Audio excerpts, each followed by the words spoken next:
Depuis plus de 2000 ans, l'histoire nous a présenté une seule version de la vie de Jésus-Christ. Un homme humble, fils de Dieu, venu sur terre pour sauver l'humanité.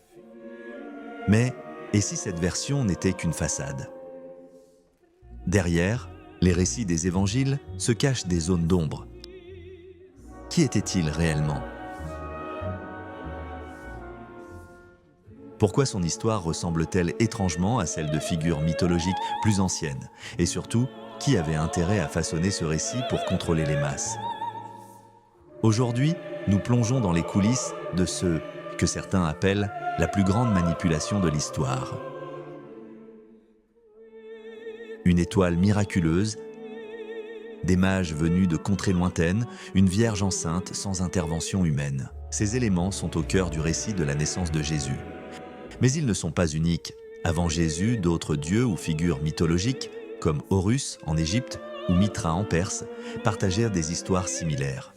Simple coïncidence ou preuve d'une construction délibérée pour donner à Jésus une origine divine? Les textes anciens montrent aussi des contradictions. Était-il vraiment né à Bethléem, comme le veut la prophétie, ou à Nazareth? Et pourquoi cette obsession de faire correspondre sa vie à des textes prophétiques écrits des siècles plus tôt? Lorsque Jésus commence à prêcher, ses paroles attirent des foules, mais elles inquiètent aussi les élites religieuses et politiques. Ses discours sur un royaume de Dieu semblent spirituels, mais certains y voient un appel à la révolte contre l'occupation romaine. Ce prophète inspiré devient bientôt un agitateur politique. Et que dire de ses disciples? Leur point commun des pécheurs avaient-ils vraiment choisi de le suivre parfois, ou étaient-ils sélectionnés pour leur rôle dans un plan plus vaste?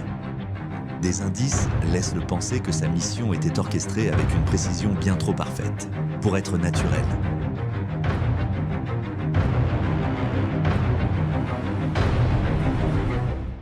Les miracles de Jésus sont parmi les éléments les plus fascinants de son histoire. Transformer l'eau en vin, calmer les tempêtes, ressusciter les morts. Mais combien de ces récits sont fiables? Aucune preuve, aucune photo à l'appui. Les évangiles ont été écrits bien après sa mort et aucun témoin direct n'a laissé de traces. Certains chercheurs suggèrent que ces miracles pourraient avoir été exagérés, voire inventés, pour asseoir son autorité. D'autres vont plus loin, affirmant que Jésus aurait maîtrisé des techniques secrètes, d'hypnose ou d'alchimie, pour impressionner les foules.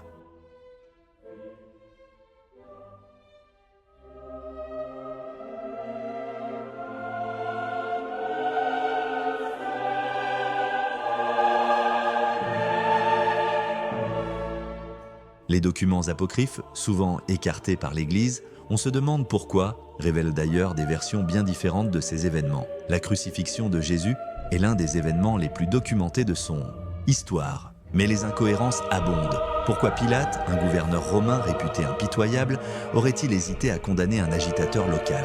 Et que dire de la résurrection annoncée presque immédiatement après sa mort? Bien que un peu trop facile, non?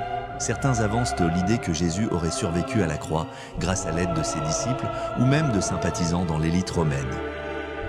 La mise en scène semble évidente, il s'assure ainsi de la loyauté de ses fidèles avec sa pseudo-magie. Était-il vraiment mort ce jour-là, ou cet acte final n'était-il qu'un stratagème pour le transformer en martyr et propulser son mouvement à une échelle mondiale? Nombreux sont les endroits de doute. La résurrection est au cœur de la foi chrétienne. Troublants ont-ils été minimisés? Les théories suggèrent que la résurrection pourrait être une invention tardive. Certains récits destinés à galvaniser un élément miracle fondateur. D'autres mentionnent des soigneusement une étoile miraculeuse, établir une nouvelle religion, des religion qui allait une vierge enceinte sans intervention. Mais ces éléments sont au cœur les miracles de Jésus. Les preuves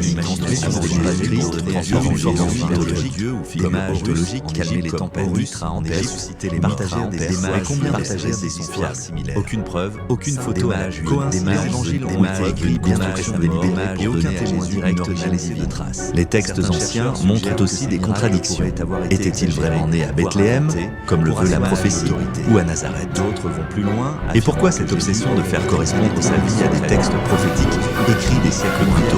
Les miracles de Jésus. Lorsque Jésus commence à prêcher, ses paroles attirent des foules, mais elles inquiètent aussi les élites religieuses et politiques.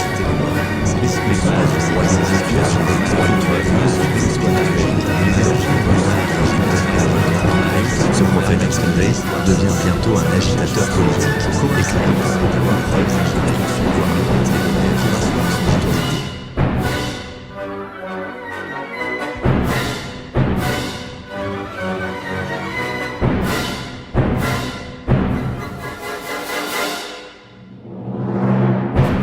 que Dieu serait-il derrière tout cela?